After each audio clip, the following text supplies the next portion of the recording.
السلام علیکم دوستو محترم، میں ہوں فرحان احمد اور آپ میرا یوٹیوب چینل دیکھ رہے ہیں۔ بات یہ ہے کہ امریکہ کے اندر جو الیکشن ہے وہ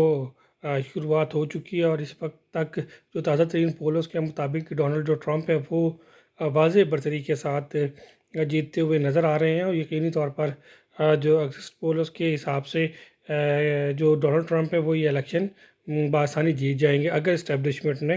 ان کی پاکستان کی طرح مداخلت نہیں کی، کیونکہ بہت ساری جگہوں کے اوپر ایسا ہے کہ ان کا جو سسٹم ہے وہ بیٹھ گیا۔ ویسے ماضی میں کوئی ایسی جو مثال ہے وہ ہم نے نہیں دیکھی ہے، تاہم اب یہ ایک دو جو اسٹیٹ ہے وہاں سے یہ اطلاعات آئی تھی۔ ہمارا مقصد امریکن الیکشن کے اوپر اپڈیٹ نہیں کرنا ہے، لیکن امریکی جمہوری نظام کے اوپر ایک ایسے دھبے کی بات کرنی ہے جس کا جواب خود ان کی جو امریکن ہے ان کے پاس بھی نہیں ہے۔ بات یہ ہے کہ پاکستان ہو، انڈیا ہو، بنگلہ دیش ہو یا دیگر ممالک ہو، کہیں نہ کہیں آپ کو جو عورت ہے وہ صدر، وزیر اعظم دکھائی دے گی، تاہم امریکہ ایک واحد ایسی ریاست ہے انفارچونیٹلی کہ اس کے 100 سالہ تاریخ کے اندر کوئی بھی جو بلکہ 100 سال سے بھی جو زیادہ ہے تاریخ وہ ہو چکی ہے الیکشنز کی، جمہوریت کی، آئین کی، لیکن اس کے باوجود بھی کوئی بھی جو خاتون ہے وہ صدر منتخب نہیں ہوئی ہے۔ جو ہیلری کلنٹن ہے اس نے 2 دفعہ کوشش ضرور کی، بڑی مارجن سے وہ نامینیشن حاصل کرنے میں کامیاب رہی ہے، اور ڈونلڈ ٹرمپ کے موقع کے اوپر ایسا محسوس ہو رہا تھا کہ امریکہ کی ہسٹری جو ہے ہیلری کلنٹن وہ بنانے کی طرف جا رہی ہیں، اور پہلی دفعہ جو ہیلری کلنٹن ہے وہ ایک خاتون صدر کے طور پر اب منتخب ہو جائیں گی۔ لیکن دیکھنے میں آیا ہے کہ امریکہ کے اندر یہ جو سوچ تھی وہ نہیں اور جو ہیلری کلنٹن ہے اسے ناکامی کا منہ دیکھنا پڑا ہے، اور ڈونلڈ ٹرمپ جیتنے میں کامیاب ہو گئے۔ اس دفعہ بھی جو ڈونلڈ ٹرمپ کے مقابلے پر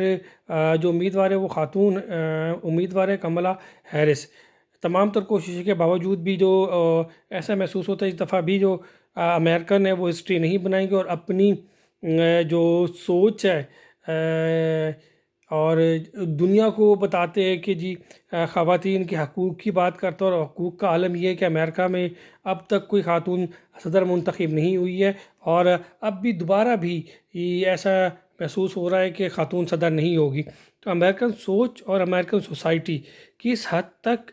کنزرویٹیو ہے وہ آپ دیکھ رہے ہیں، ان کا عکس الیکشنز کی صورت میں نظر آتا ہے۔ وہ کسی ایک خاتون کے اوپر اعتبار کرنے کے لیے صدیوں سے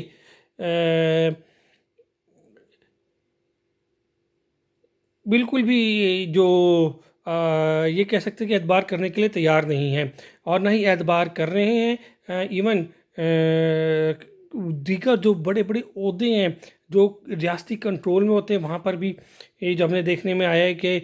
کوئی بھی خاتون امریکہ کے اندر اس طرح منتخب نہیں ہوئی ہے جس طرح اسے منتخب ہونا چاہیے تھا۔ تو یہ وہ سوال ہے جس کا جواب اب تمام لوگوں کو دیکھنا ہوگا کہ آخر کیا وجوہات ہے دنیا بھر کو خواتین کے حقوق، بچوں کے حقوق، ان کی درس دینے والا اپنے ہی ملک کے اندر امریکہ اور امریکہ پر عوام ایک خاتون کو صدر نہیں منتخب کر سکی ہیں۔ کیا ایسا نہیں ہے کہ وہ کنزرویٹو سوسائٹی ہے؟